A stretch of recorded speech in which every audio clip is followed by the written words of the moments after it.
Film ini dimulai dengan pertandingan sepak bola besar di Piala Dunia FIFA 1958. Itu adalah Brasil melawan Uni Soviet dan ada kerumunan besar yang sangat bersemangat untuk pertandingan tersebut. Tapi para komentator tidak bersikap baik. Mereka mencemooh gaya bermain Brasil. Sementara itu, kita mengintip ruang ganti Brasil, tempat kita bertemu Pele, pemain termuda yang pernah ada di Piala Dunia. Kemudian adegan beralih ke 8 tahun sebelumnya, di mana kita melihat sekelompok anak-anak menyemir sepatu dan sangat ingin bermain sepak bola. Karena kondisi kehidupan yang miskin, anak-anak ini tidak memiliki bola sungguhan untuk bermain. Akibatnya, mereka mencuri beberapa pakaian dari tetangga mereka dan memasukkannya ke dalam kaos kaki untuk membuat bola. Tak lama kemudian, permainan dimulai. Bermain dengan bola buatan sendiri, menendangnya dari atap ke atap, tidak membiarkannya menyentuh tanah. Meskipun bolanya terlalu berat, anak-anak itu bermain dengan mudah dan elegan.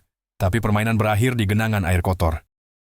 Kemudian salah satu anak yang bermain sepak bola, Deco, mengarang cerita kepada ibunya bahwa dia jatuh ke sungai saat mengantar adik laki-lakinya, Zoka. Tapi Zoka akhirnya keceplosan, berkata, But you are playing football! sang ibu menentang mereka bermain sepak bola. Jadi sebagai hukuman, dia melarang mereka mendengarkan Piala Dunia. Di adegan berikutnya, ayah Deco dan beberapa pria lain berada di bar, mendengarkan pertandingan sepak bola di radio. Itu adalah pertandingan final Piala Dunia FIFA 1950 antara Brasil dan Uruguay, dan semua orang sangat berharap Brasil akan menang. Anak-anak juga terlihat di atap bar yang rusak, mencoba mendapatkan informasi terbaru tentang pertandingan. Tapi keadaan menjadi sedih ketika Brasil kalah, dan ayah Deco mulai menangis. Saat dia meninggalkan bar, dia bertemu Deco, yang melihat ayahnya sedih dan berjanji akan memenangkan Piala Dunia suatu hari nanti untuk membuatnya bangga. I'll win a World Cup for Brazil by, I promise. Keesokan harinya, Ibu Deco membawanya ke tempat kerjanya di sebuah rumah besar untuk membantunya mengepel lantai.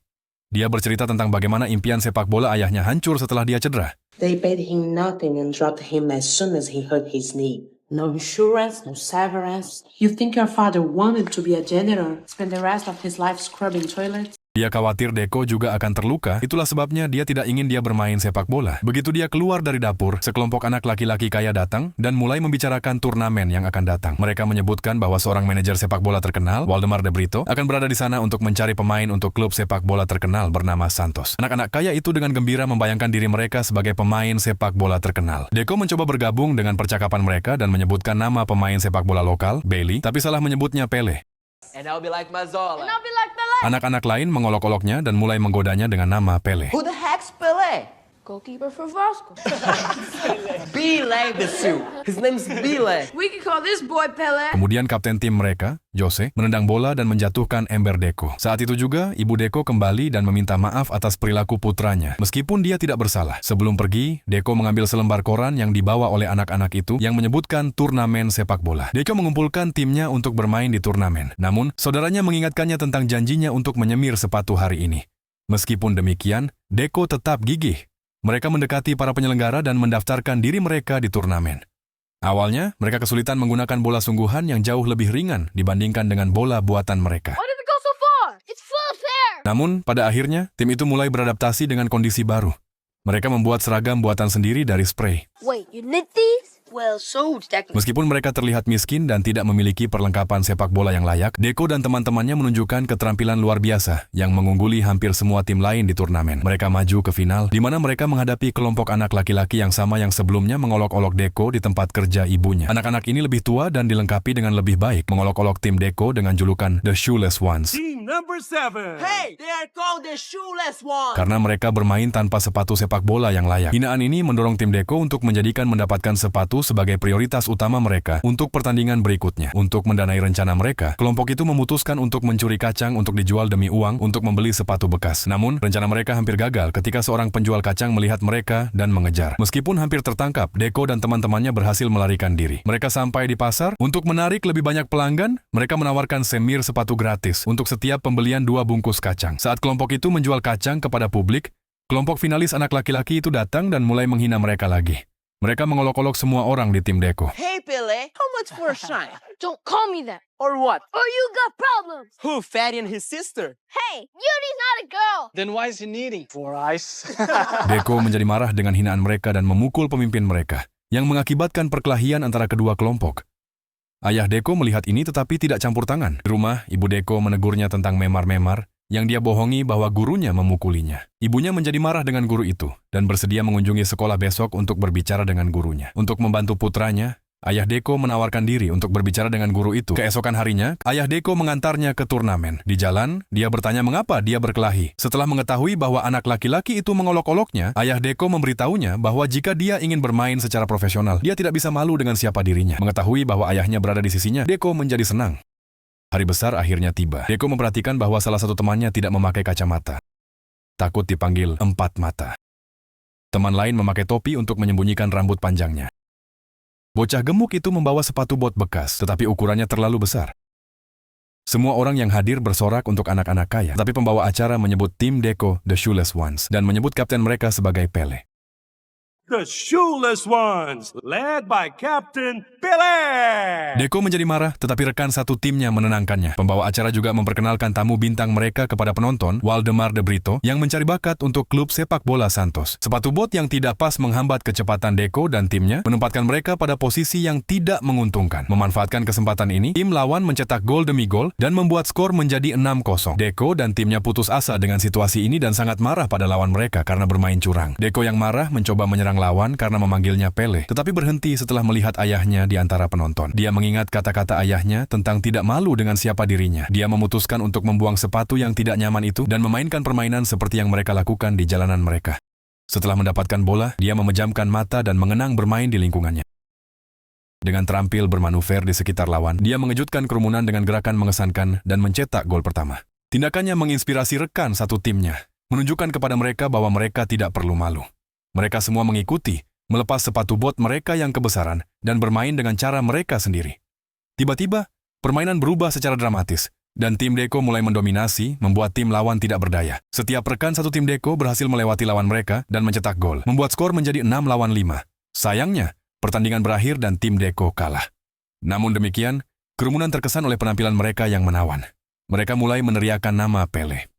I bet you don't mind being called Pele now. Meskipun menang, Jose melihat Deko dengan iri. Fotografer surat kabar memotret The Shoeless Ones. Waldemar menyerahkan kartu namanya kepada ayah Deko. Mereka melihat pria yang mereka curi kacangnya tempo hari dan dikejar, mendorong anak-anak itu untuk melarikan diri ke dalam hutan. Salah satu teman Deko tersandung dan jatuh, dan Deko bergegas kembali untuk membantunya, membawanya ke lubang kecil di tanah untuk bersembunyi. Saat mereka menunggu, teman Deko menyemangatinya, mengatakan Deko dapat melarikan diri dari daerah kumuh dengan keterampilannya. Tiba-tiba, hujan mulai turun, menyebabkan tanah longsor. Deko berhasil melarikan diri dari lubang, tetapi temannya terperangkap. Deko dengan putus asa meminta bantuan dan para pria itu mendengar teriakannya. Tetapi tragisnya, mereka tidak dapat menyelamatkan bocah itu. Deko yang patah hati kembali ke rumah dan menangis di depan ibunya, menyalahkan dirinya sendiri atas kematian temannya. Dia menceritakan segalanya, turnamen, perkelahian, dan pencurian. Dia berjanji bahwa dia tidak akan pernah bermain sepak bola lagi. It's okay, Chico. You didn't. Sang ayah memberikan kartu nama Waldemar kepada istrinya. Dia meletakkannya di laci untuk menunjukkan kepadanya konsekuensi bolos sekolah. Dia meminta suaminya untuk membawa Deko ke tempat kerjanya keesokan harinya. Di pagi hari, ayah Deko membawanya ke tempat kerjanya. Mereka melakukan pekerjaan paling kotor di rumah sakit, seperti membersihkan toilet dan melayani pispot. Deko sangat tertekan.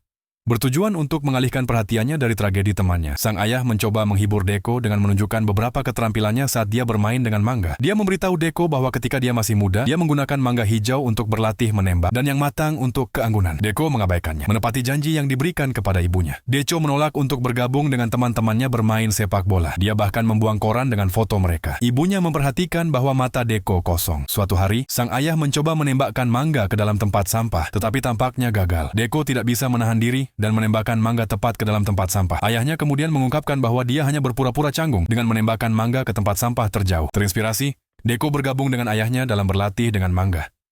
Ayah mulai mengajari Deko keterampilannya. Beberapa tahun kemudian, Deko sekarang berusia 15 tahun. Dia sekarang menangani mangga dengan mudah. Ibunya melihatnya berlatih dengan ayahnya tetapi memutuskan untuk tidak ikut campur. Dia memikirkannya sepanjang malam dan memutuskan untuk menelepon pencari bakat sepak bola itu. Dia membawa pria itu untuk mengamati latihan Deko dari kejauhan. Ketika Deko kembali ke rumah, dia terkejut melihat Waldemar di dalam rumahnya menunggunya. Waldemar menyarankan Deko untuk berpartisipasi dalam uji coba klub sepak bola lokal. Deko berpamitan dengan keluarganya dan melakukan perjalanan ke Santos. Di adegan berikutnya, Deko berpartisipasi dalam sesi uji coba untuk tim sepak bola profesional di Santos. Pelatih menyuruh para siswa untuk melupakan gaya primitif yang mereka mainkan di rumah dan menguasai teknik tim-tim terbaik di Eropa. Dia memarahi Deko karena tetap berpegang pada gaya biasanya. Setelah sesi uji coba, anak-anak berkumpul di sebuah gedung untuk mencari tahu siapa yang akan tetap berada di tim. Deko kecewa tidak menemukan namanya di daftar untuk tim junior dan siap untuk meninggalkan camp. Namun, seorang asisten kemudian menggantung daftar untuk tim pemuda di mana Deco menemukan namanya dan perjalanan pelatihannya dimulai. Deco harus belajar kembali cara menendang bola sepak menggunakan teknik side flip. Setelah latihan setiap hari, pelatih menunjukkan kepada mereka pertandingan sepak bola, menekankan bahwa Brasil kehilangan banyak pertandingannya karena gaya bermain primitif pemain sepak bola Brasil. Di malam hari, Waldemar mengamati upaya putus asa Deco untuk menguasai teknik baru, tetapi semua usahanya sia-sia. Adegan berikutnya menunjukkan Deco mencoba menembakkan penalti tetapi gagal. Rekan satu timnya menggerutu bahwa dia tidak pernah mencetak gol. Sore itu, dia tidak bisa menahan air matanya. Waldemar melihat Deco meninggalkan camp dengan kopernya. Dia menemukan Deco di stasiun kereta api. Well, leaving so soon? Mr. De Brito, what are you doing here? I was going to ask the same of you. Deco menjawab bahwa dia merasa cara bermain sepak bolanya tidak diterima di akademi, dan pelatih tidak menyukainya. And if I don't go back to school now, I'll end up cleaning toilets. And what's wrong with that? Cleaning toilets? No, what's wrong with not praying the way the other guys? Dia menceritakan kepadanya kisah gaya ini. Di awal abad ke-16, Portugis tiba di Brasil dengan budak Afrika. Banyak orang Afrika melarikan diri ke hutan untuk melindungi diri mereka sendiri. Mereka menciptakan ginga, fondasi capoeira. Ketika perbudakan dihapuskan, capoeira dilarang. Para capoeiristas melihat sepak bola sebagai cara yang sempurna untuk mempraktikkan ginga tanpa ditangkap. Itu berevolusi dari waktu ke waktu dan menjadi bagian dari Brasil. Namun, di Piala Dunia 1950, banyak yang percaya bahwa gaya ginga adalah alasan kekalahan Brasil. Waldemar mengatakan bahwa ginga adalah bagian dari Deco dan dia bisa menunjukkan kepada seluruh dunia siapa dia sebenarnya, atau dia bisa naik keretanya dan dia tidak akan pernah tahu. Waldemar pergi. Kereta Deco tiba, tetapi dia memutuskan untuk tinggal. Keesokan harinya selama pertandingan, Deco membuat beberapa gerakan buruk yang mengecewakan dirinya sendiri dan pelatihnya. Merasa putus asa, dia mengingat pelatihan dengan ayahnya menggunakan mangga dan melihat Waldemar menyemangatinya. Terinspirasi, dia memutuskan untuk bermain dengan gayanya sendiri, menggiring bola dengan mudah melewati lawan. Dia mengabaikan tuntutan pelatih untuk berhenti. Akhirnya, dia menendang bola di udara, seperti yang dia latih dengan mangga dan mengirimkannya ke gawang dengan cara yang paling spektakuler. Rekan satu timnya dan lawan mengucapkan selamat kepadanya atas gol tersebut. Pelatih memanggilnya dan bertanya, The hell was that? I'm sorry. Do it again. Deco terus memukau, mencetak 4 gol dalam pertandingan tersebut, menarik perhatian dari surat kabar.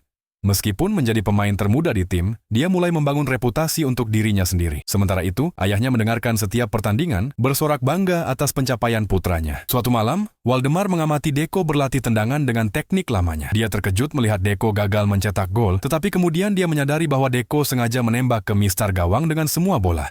Segera setelah itu, daftar pemain baru digantung di dinding.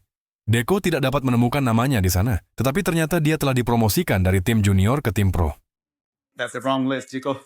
Welcome to the pros. Bermain pertandingan dengan tim-tim di seluruh negeri sekarang, banyak orang datang ke pertandingannya, bersemangat untuk melihat bagaimana pemain ajaib berusia 15 tahun itu bermain dengan gaya ajaibnya. Suatu hari, ibunya menerima kiriman, tetapi dia tidak memesan apapun. Ternyata Deco memutuskan untuk memberikan kunjungan kejutan ke rumahnya, membawa beberapa hadiah, termasuk kompor. You realize there is no gas in bottle, right? Don't break their hearts. We can just use it as a table. Dia memberi ayahnya radio portabel sehingga dia bisa mendengarkan pertandingannya. Listen to your games. Are you trying to give your mother a heart attack? Saudara laki-laki Deco menyarankan mendengarkan undangan tim Brasil besok.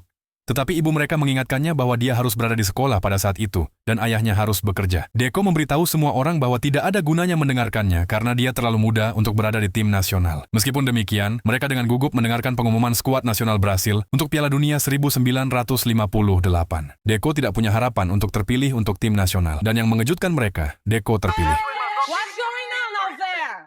Chico, you look sick. Are you okay? Dia terkejut dengan berita itu dan tidak percaya dia ada di tim. Sebelum kepergiannya, sang ayah memberitahunya bahwa sejak 1950, semangat Brasil mati dengan setiap pertandingan dan hanya ada harapan pada Deco. Dia memberinya seragam lamanya dengan nama Pele di atasnya. That's what those rich kids called me to make fun of me. No, it's what the people called you when they saw you play with Jenga. When I saw you had something, I did not. Sang ayah berbagi ceritanya. Ketika dia pertama kali menjadi pemain sepak bola profesional, dia ingin bermain dengan Jenga yang indah. Dia mencetak 5 gol dengan kepalanya dalam satu pertandingan. Tetapi pada satu saat, dia dipenuhi keraguan dan itu menyebabkan cederanya. Itu adalah saat ketika dia berhenti percaya pada dirinya sendiri. Doubt can turn a beautiful Jenga move into a dangerous one. Pele pergi dan kemudian bertemu dengan rekan satu timnya. Pemain lain yang juga mempraktikkan gaya Jenga mulai mendorong Pele, tetapi ternyata itu hanya lelucon dan Oscar Isaac Mini adalah pria yang keren dan baik. Dia memperkenalkan Pele kepada semua anggota tim. Namun, bintang utama bagi para reporter adalah Jose, Bocah kaya yang membuli Pele ketika mereka masih anak-anak. My family is Italian and I was trained in that style of play. Dia mengolok-olok Pele lagi, mengatakan dia kekurangan gaya bermain Eropa modern. Para reporter mengolok-olok beberapa pemain yang berpegang pada gaya Jinga mereka. Pele menghadapi mereka, tetapi pelatih tim nasional menyela, berjanji bahwa tim tidak akan bermain gaya Jinga lagi. Setelah itu, pelatih tim nasional memanggil Pele untuk rapat dan memperingatkannya agar tidak bermain sepak bola gaya Jinga. Keesokan harinya, Pele mencoba bermain dengan cara Eropa seperti yang disarankan pelatih, tetapi merasa sulit. Jose terus mengolok-olok pemain Jinga di depan para reporter, menyebutkan bahwa mereka bermain buruk. Pele menggerutu kepada Scott Isaac bahwa mereka bermain buruk karena mereka tidak diizinkan bermain dengan cara mereka. I really hope you're not saying what I think you're saying. What if we just didn't get it right in 50? All I know is that coach picks the starting lineup today. Show him you can play the way Jose plays, and you might have a shot. But if you play with Jinga... Kemudian pada hari itu, selama pertandingan di mana pelatih seharusnya memilih susunan pemain, Pele berjuang untuk bermain dengan cara Eropa. Akhirnya, dia memutuskan untuk melakukan permainan Jinga. Pelatih menuntut agar dia berhenti melakukan ini, dan pemain lain tidak menyetujui tindakan Pele. Akibatnya, dia mulai meragukan dirinya sendiri, yang menyebabkan gerakan yang tidak akurat melukai lututnya. Dokter tim memeriksanya, dan dengan sedih mengonfirmasi bahwa cedera itu dapat membuatnya absen dari Piala Dunia. Pada malam hari, Pele menelepon ibunya dan memberitahunya tentang cederanya.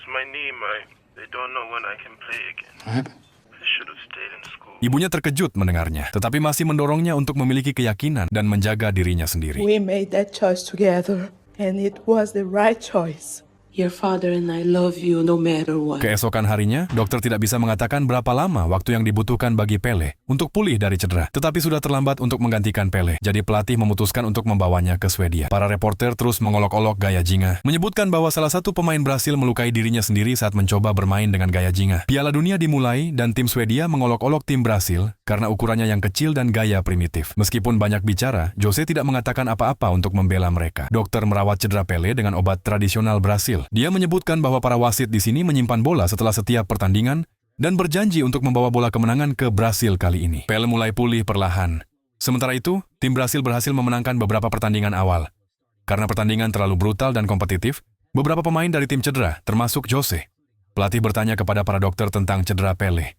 Better than I expected, but it's still extremely weak. So you clear him. It'll be excruciatingly painful for him. I take that as a yes. Karena tidak ada pilihan lain, Pele yang terluka diminta untuk bermain untuk negaranya. Pele yang gugup muntah dan pelatih benar-benar menyeretnya ke lapangan, mendesaknya untuk menguasai dirinya. Dokter mendekati Pele dan memperingatkannya agar tidak bermain Jinga karena terlalu berbahaya bagi lututnya yang lemah. Di adegan berikutnya, Pele bersama timnya naik ke lapangan dengan pelatihnya mengingatkannya untuk tetap pada rencana dan memainkan gaya sepak bola Eropa. Para komentator menertawakan Pele yang terlihat kecil bahkan di antara rekan satu timnya. Clearly the youngest player they've seen in a lineup, and the crowd here having a grand time at his expense. Selama pertandingan, Pele bermain seperti yang disarankan pelatihnya dan pemain Soviet menabraknya kanan dan kiri. Meskipun demikian, tim Brasil berhasil memenangkan pertandingan melawan tim Uni Soviet di pertandingan semifinal. Melawan Prancis, tim Brasil mendapati diri mereka tertinggal 1-0 setelah babak pertama. Saat Pele melihat-lihat ruang ganti saat istirahat, dia melihat para pemain yang tertekan dan terluka. Merasa putus asa, dia mendekati Jose, memintanya untuk menggantikannya di babak kedua jika kakinya terasa lebih baik. Namun, Jose menolak, menjelaskan bahwa dia tidak siap secara mental untuk bermain sepak bola. Dia memberitahu Pele, That day back in Bauru, we showed everyone that part of us, the Jinga, was beautiful. That's what we need now. Setelah babak kedua, Pele kembali bermain.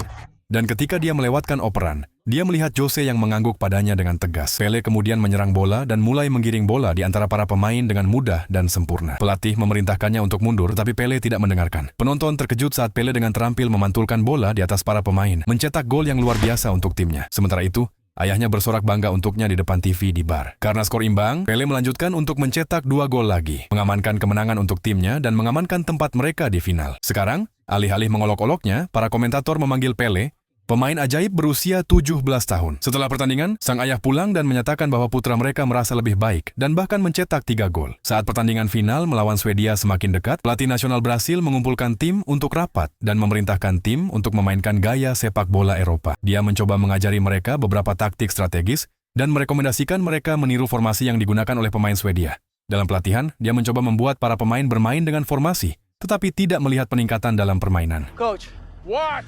I don't understand how I'm supposed to be on the wing and cover his Copeland at the same time. Because you... Tim menyaksikan tim Swedia terlibat dalam permainan keras melawan tim Jerman. Swedia dikenal karena gaya bermain kotor mereka. Salah satu pemain Jerman terluka oleh Swedia yang menyebabkan akhir dari karirnya, menimbulkan ketakutan pada orang Brasil. Selama konferensi pers antara kedua tim, pelatih tim Swedia mengolok-olok cara bermain Brasil. Dia selanjutnya menambahkan bahwa jika Brasil terus memainkan gaya yang sama, mereka akan kalah di final seperti yang mereka lakukan pada tahun 1950. Dia juga menyebutkan bahwa mereka akan dengan cepat melumpuhkan Pelé. Dia mulai mempermalukan semua pemain Brasil satu persatu, menceritakan kekurangan mereka. Djalma Santos. He mangled his hand in an accident while working in a factory as a teenager. The right winger, Garrincha, born with a deformed spine and one leg shorter than the other. Frustrasi dengan pelatih lawan yang merendahkan tim nasional. Pelatih Brasil pergi dari konferensi. Pada malam hari, Pelé menelepon ayahnya dan mengungkapkan tentang situasi tim yang mengerikan. Mendengar ini, ayahnya menyarankan dia untuk menyatukan tim seperti yang biasa dia lakukan saat kecil. I heard the guys are calling you Pelé now. Jose started it. It's silly. This is a sign. Now is the time for Pelé. Hari berikutnya, Pelé mulai memantulkan bola di kafetaria. Tetapi seluruh tim Brasil tertekan. Hey, Garrincha. The heck, Pelé? Dia dengan putus asa mencoba menantang para pemain untuk mengambil bola dari hotel ke mercusuar terdekat tanpa menyentuh tanah, seperti yang mereka lakukan saat masih kecil. Tetapi beberapa dari tim memintanya untuk berhenti main-main. Jose mendukung Pelé. Dan satu persatu mereka mulai terlibat dalam tantangan. Mereka mulai menendang bola ke sana kemari, tidak membiarkannya menyentuh tanah. Selama permainan, mereka secara tidak sengaja menghancurkan kue di dapur, dan bahkan menjatuhkan wadah gula di atas meja salah satu penghuni kaya hotel. I'm sorry, sir. Pelatih menjadi kesal melihat timnya main-main.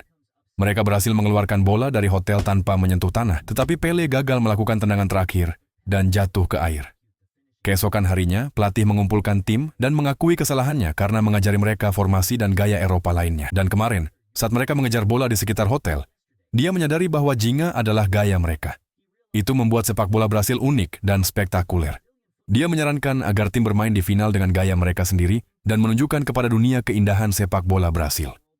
Hari final, dan kedua tim siap untuk saling berhadapan. Karena warna seragam mereka yang mirip, tim Brasil ditugaskan seragam biru. Peluit berbunyi dan pemain Swedia mulai dengan sengaja mendorong Pelé dalam upaya untuk melukainya. Tim Swedia mencetak gol dalam waktu 4 menit setelah bermain. Semua pendukung Brasil terkejut. Pemain Swedia berputar-putar di sekitar Pelé, menghentikannya mendapatkan bola. Ibu Pelé tidak bisa menahan emosinya dan menyalakan radio yang diberikan putranya.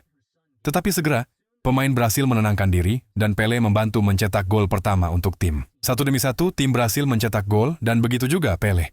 Ibunya menyerbu ke bar dan melihat putranya memenangkan Piala Dunia. Tak lama kemudian, peluit akhir berbunyi dan pertandingan berakhir dengan skor 5-2. Brasil memenangkan Piala Dunia untuk pertama kalinya dalam sejarah. Pelé pingsan karena emosi yang berlebihan. Semua rekan satu tim Pelé menyerbu ke lapangan dan mengangkat Pelé di bahu mereka. Seluruh Brasil merayakan kemenangannya dan dokter mencuri bola seperti yang dia janjikan. Adegan kemudian beralih ke momen nyata setelah Brasil memenangkan final. June 29, 1958. The day Brazil won our first World Cup. Everything felt like a dream. It had only been 18 months since I first left home, but it felt like years. My mother and father came out to meet me, and Dad reminded me of the promise I made 8 years earlier. Di adegan terakhir, kita diberitahu tentang bagaimana Pelé dinyatakan sebagai harta karun nasional oleh Presiden Brasil pada tahun 1961. Pelé memegang rekor dunia untuk gol terbanyak dan juga pemain termuda yang mencetak gol di Piala Dunia. Dia juga satu-satunya pemain yang memenangkan 3 Piala Dunia FIFA. Satu rekor yang tidak pernah dikalahkan Pelé adalah menyundul 5 gol dalam satu pertandingan. Rekor ini dipegang oleh ayahnya. Pesan moral yang bisa kita ambil dari film ini adalah percaya pada diri sendiri dan jangan malu dengan siapa Anda atau dari mana Anda berasal. Kegagalan bukan akhir dari segalanya, menjadikannya motivasi untuk bangkit dan berjuang lebih keras. Keluarga adalah kekuatan utama yang sangat penting dalam meraih impian. Tetaplah semangat dan terus berjuang. See you next time.